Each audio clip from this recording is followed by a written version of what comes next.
O jogo dessa terça-feira do Internacional mostra que a equipe está madura o suficiente para conseguir ganhar a Libertadores. Sim, o Inter é um dos grandes favoritos a conquistar a competição, não só porque está na semifinal, isso é óbvio, mas por causa do seu processo de argentinização. Sim, é isso que a gente vai tratar no vídeo de hoje, o processo de argentinização do Internacional. O que isso quer dizer? Vamos tratar isso a seguir, beleza? Mas antes, se você não é inscrito, se inscreva no canal, deixe seu like, que é muito importante pra gente. Bom, quem observa a primeira fase da Libertadores do Internacional vai achar que o time é completamente irreconhecível com o que atuou na fase final agora da Libertadores.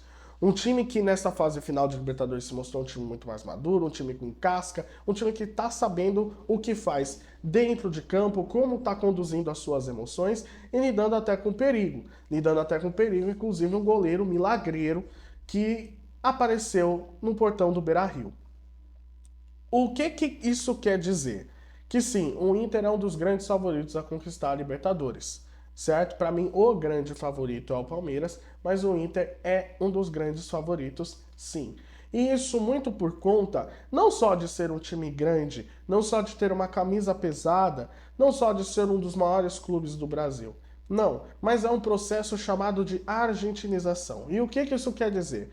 É quando um time não é morto na primeira fase e ele cria casca nas fases seguintes ao ponto de se tornar um dos grandes favoritos a conquistar a competição intercontinental. E isso a gente pode usar como exemplo o River e o Boca Juniors, tá bom? Muito mais o Boca do que o River, tá? Mas vamos usar os exemplos para os dois. O que acontece com os clubes argentinos? Normalmente a primeira fase do Boca Juniors é uma desgraça, tá bom? A torcida não bota fé, todos os times ficam falando, nossa, o Boca Juniors na primeira fase não joga tudo o que deveria, e o Boca normalmente não é eliminado em primeira fase, tá bom? E aí o que acontece? Ele consegue passar de fase e ele vira a chave. Ele vira a chave. Quando vai para a fase final, o Boca encara a Libertadores como uma outra competição. E isso ficou muito evidente, por exemplo, em 2018. Em 2018, o Palmeiras caiu no mesmo grupo do Boca, não eliminou o Boca, tá bom? Se ele conseguisse fazer um resultado paralelo, se eu não me engano, o Palmeiras conseguiria eliminar o Boca e o Palmeiras não conseguiu. O que aconteceu na semifinal daquela mesma competição? O Boca pegou o Palmeiras e o Boca eliminou o Palmeiras. Então, é aquele famoso lema: mate um gigante enquanto você pode.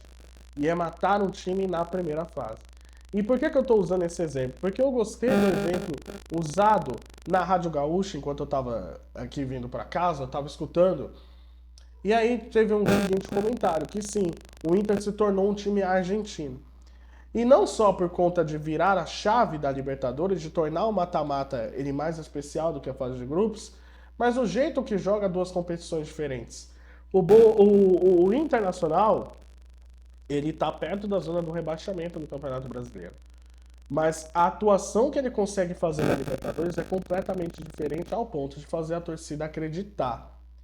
E isso não só se deve à experiência do treinador, porque o Mano Menezes também era um cara experiente, e no final do ano passado, o torcedor ele tinha grandes esperanças no Inter, porque o Inter tinha acabado como vice-campeão brasileiro, mas por conta do seguinte, os reforços que vieram.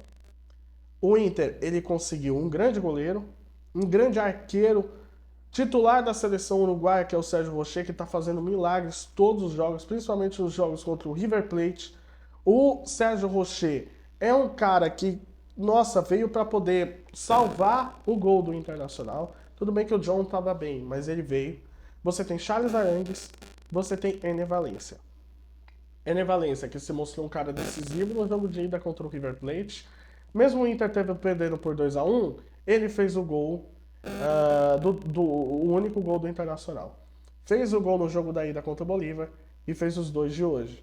Então é um cara, o centroavante, que estava precisando aparecer no Inter, porque o Pedro Henrique não vivia uma boa fase. Então, quem observa o Internacional com 12 pontos na fase de grupos, não vê que é o mesmo time hoje, tá? É um time muito mais maduro, é um time astuto, um time com casca e é um time que se consolida para poder ser campeão da Copa Libertadores.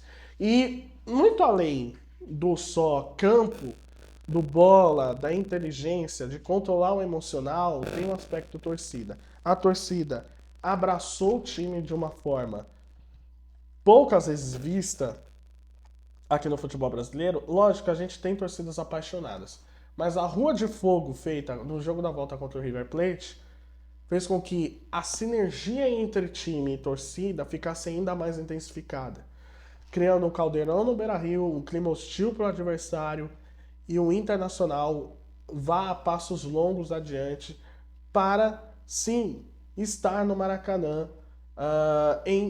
no caso, novembro, né? Mas, o que eu tô querendo dizer? Ele é mais time que Fluminense? Ele é mais time, por exemplo, que o Palmeiras? É mais time que o Boca Juniors? Não, para mim o Internacional ele tá em quarto desses times. Mas a gente já viu diversos times que não precisam de grandes estrelas. E olha que o Internacional, ele tem bons jogadores, excelentes jogadores. Mas você precisa de um coletivo muito forte, um coletivo sábio daquilo que faz, que tem entendimento daquilo que faz, para conseguir ir adiante. Então, se o clube está acreditando, se o time está acreditando, se o técnico está acreditando e a torcida está acreditando, por que não sonhar com a final da Libertadores no Maracanã?